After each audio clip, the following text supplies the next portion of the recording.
yo os iba a también, animar. sí, ¿Alguna reflexión final? Y sí, pues mira, si eso por cerrar, por dejarlo ahí con una perspectiva de estas optimista, ¿no? Que al final no hace falta hablar de justicia intergeneracional o de cosas así, pero al final cuando nuestras decisiones actuales afectan a las generaciones futuras, ¿no?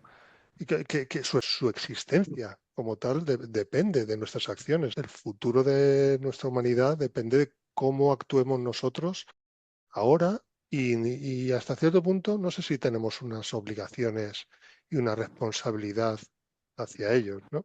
los que somos Entonces, padres lo sentimos clarísimo, no, pero creo. incluso los que no tenemos hijos, que es lo Sí. que me pasa a mí.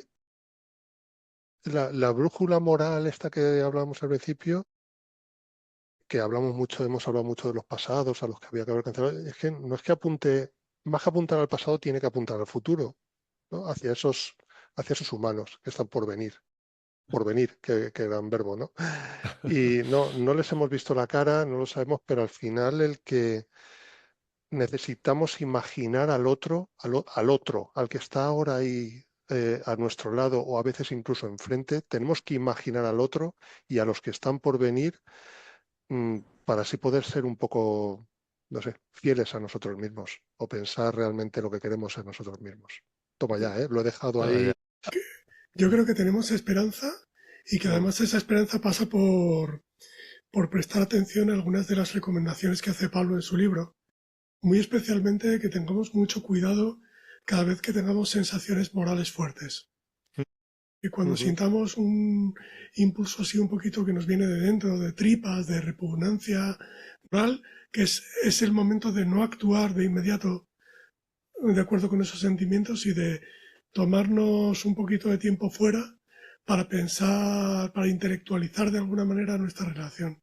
Y creo que a mí me gusta mucho la invitación de Pablo a que tengamos muchísimo cuidado con las certezas morales, ¿no? O sea, que seamos mucho más, pensemos de forma mucho más deliberada en qué es lo que entendemos por el bien del grupo, cuál debería ser nuestra brújula moral.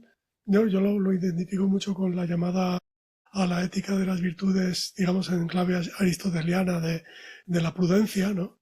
Y de, y sobre todo de pensar que el viaje de averiguar qué es lo bueno es un viaje que no termina nunca y que sin duda pasa por contactar con el que piensa, por salir de nuestras cámaras de eco, tener contacto con el que piensa distinto, intercambiar, debatir de forma respetuosa y con digamos, con crear una brújula moral que venga desde el ejercicio de la prudencia y no desde el hacer caso inmediato a nuestro instinto moral.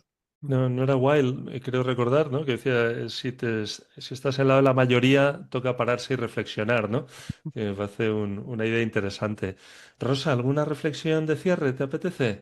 A ver, tengo dos. Por un lado, al hilo del tema del totalitarismo, es cierto que yo soy un poco más optimista, pero más allá del optimismo, yo a veces me pregunto que, no sé si quizás no es que estemos yendo hacia una dictadura moral, sino que estamos saliendo lentamente de una en la que solo unos pocos decidían lo que estaba bien y lo que estaba mal. Es decir, a veces lo que aparece una amenaza no es censura, sino una redistribución del relato. Y en esa redistribución, lo incómodo ya no es tanto perder la libertad, sino perder ese monopolio de la voz. Yo creo que ahora estamos escuchando muchísimas voces y encima vivimos en un mundo que nos obliga a elegir súper rápido, a tener certezas ya. Y yo creo que quizás el reto, además de lo que habéis contado, es ser capaz de sostener esas preguntas sin querer resolverlo todo. O sea, evitar la complejidad, pensar con matices, seguir conversando incluso cuando incomoda, más que nada por intentar, ¿no? Transformar todo ese ruido incómodo bueno, en algo más parecido a un coro. Y bueno, eso es un poco las ideas que me venían un poco a la cabeza y yo quiero pensar que de aquí saldrá una canción bonita y no una historia de terror. Mucho músico hay en este podcast, además. Sí, sí.